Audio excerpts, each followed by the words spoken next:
Virginia वुल्फच्या the new dress ह्या लघुकथेच्या माध्यमातून आपण एका साध्या ड्रेसमागे दडलेल्या गुंतागुंतीच्या मानसशास्त्राचा शोध घेणार आहोत. ही गोष्ट खरं तर फक्त एका कपड्याबद्दल नाहीये, तर ती आपल्या प्रत्येकाच्या मनात लपलेल्या असुरक्षिततेच्या भावनांबद्दल बोलते. कथेची सुरुवातच या एका वाक्याने होते. विचार करा, कथेची नायिका मेबल वेअरिंग एका पार्टीमध्ये पाऊल ठेवते आणि तिच्या मनात येणारा पहिला विचार हा असतो. इथूनच तिच्या मनातील संघर्षाला सुरुवात होते. हाच तर कथेचा मूळ प्रश्न आहे. एक साधा नवीन ड्रेस आणि त्यामुळे आत्मतिरस्काराची भावना, हे कसं शक्य आहे? चला तर ह्याच प्रश्नाच्या उत्तरासाठी आपण मेबलच्या मनाच्या आत डोकावून पाहूया. तर मग या सगळ्याची सुरुवात होते मिसेस डॅलोवेच्या पार्टीमध्ये. तिथेच मेबलच्या मानसिक त्रासाचं मूळ आहे आणि आपण थेट त्याच क्षणात प्रवेश करतोय.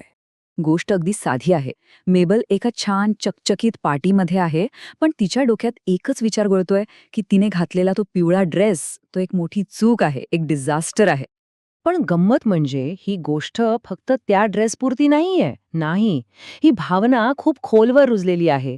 अगदी लहानपणापासून तिला वाटत आलंय की ती इतरांपेक्षा कुठंतरी कमी आहे. आता आपल्याला तिच्या मनात चाललेला हा सगळा गोंधळ इतका स्पष्ट कसा दिसतो?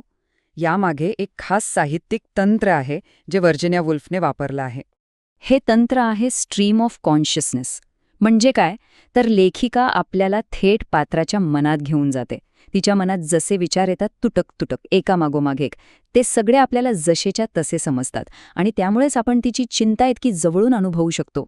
तिच्या मनात काय चाललंय बघा. तिला सतत वाटतंय की पार्टीमधले सगळे तिच्याकडे बघून कुजबुजत आहेत, तिच्या ड्रेसची आणि तिची खिल्ली उडवत आहेत. आणि समजा कोणी तिच्या ड्रेसची तारीफ केलीच तर तिच्या मनात लगेच येतं खोटं, सगळं खोटं बोलतायत. म्हणजे बघा, ती साधी प्रशंसा सुद्धा स्वीकारू शकत नाहीये. तिचे विचार इतके विस्कळीत आहेत की ती अचानक काहीतरी तात्विक बोलण्याचा प्रयत्न करते. पण खरं तर या वाक्यांमधून तिच्या मनातला गोंधळच जास्त दिसून येतो. आता हा विरोधाभास बघा. जेव्हा ड्रेसमेकरकडे हा ड्रेस तयार झाला होता ना, तेव्हा तिच्या मनात आलेला तो आनंद, तो क्षण, जणू काही तिला नवं आयुष्य मिळालं होतं. आणि मग पार्टी, तिथे पोचताच तो सगळा आनंद नाहीसा होतो आणि उरतात फक्त वेदना. जणू काही तिला वास्तवाचा एक जोरदार तडाखा बसलाय. किती मोठा बदल आहे बघा तिच्या भावविश्वात. ह्या सगळ्या असहाय्यतेच्या भावनेला समजून घेण्यासाठी मेबल एक रूपक वापरते, बशीतल्या माशीचं. तिच्या मनात सतत येत राहतं की ती एका दुधाच्या बशीत अडकलेल्या माशीसारखी आहे, जिचे पंख चिकटलेत आणि तिला त्यातून बाहेर पडताच येत नाहीये. ती स्वतःला तितकंच असहाय्य समजते. हे बघा, ती स्वतःला कसं पाहते आणि इतरांना कसं पाहते. स्वतःला ती एक जुनाट, गलिच्छ, संघर्ष करणारी माशी समजते. आणि बाकी सगळे तिला सुंदर, नाचणारी, सहज बागडणारी फुलपाखरं आणि ड्रॅगनफ्लाय वाटतात. म्हणजे तिच्या नजरेत इतरांमध्ये फक्त सौंदर्य आहे, सहजता आहे आणि ह्याच गोष्टी तिला स्वतःमध्ये अजिबात दिसत नाहीत. हाच विचार तिच्या दुःखाचं मूळ कारण बनतो. बरं, पण ही असुरक्षिततेची भावना आली कुठून? फक्त त्या ड्रेसमुळे? नाही, याची मुळं तिच्या भूतकाळात खोलवर दडलेली आहेत. तिचं बालपण सोपं नव्हतं. 10 भावंडांपैकी एक, घरात कायम पैशांची चणचण, सततची काटकसर, आईला मोठे कॅन उचलताना पाहणं, जिन्याच्या झिजलेल्या कडा, ह्या सगळ्या आठवणी तिच्या मनात घर करून आहेत. तिने कधी काळी स्वप्न पाहिली होती, पण प्रत्यक्षात काय मिळालं? एका कनिष्ठ अधिकाऱ्यासोबतचं ठीकठाक आयुष्य, एकटी असताना हॅश खाण्याचं वास्तव. स्वप्न आणि सत्यातलं हेच अंतर तिला पोखरत राहतं. तर मेबलची ही कथा फक्त एकाच स्त्रीची कथा नाहीये. ती आपल्या सगळ्यांसाठी महत्वाची का आहे यावर आता बोलूया. मेबलचा ड्रेस तो फक्त एक कपडा नाहीये, तो एक प्रतीक आहे. कसलं प्रतीक?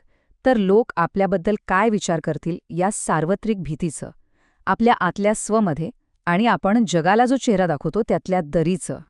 ही कथा आपल्याला ते क्षण आठवून देते जेव्हा आपल्यालाही त्या बशीतल्या माशीसारखं वाटतं, जेव्हा आपण आपल्याच नकारात्मक विचारांच्या जाळ्यात अडकतो आणि बाहेर पडण्यासाठी धडपडत असतो. आणि जाता जाता हा एक प्रश्न, आपल्या प्रत्येकाच्या आयुष्यात असा एक पिवळा ड्रेस असतो का? अशी कोणती गोष्ट आहे जी आपल्या मनात असुरक्षिततेची, स्वतःबद्दल शंका निर्माण करणारी भावना जागृत करते?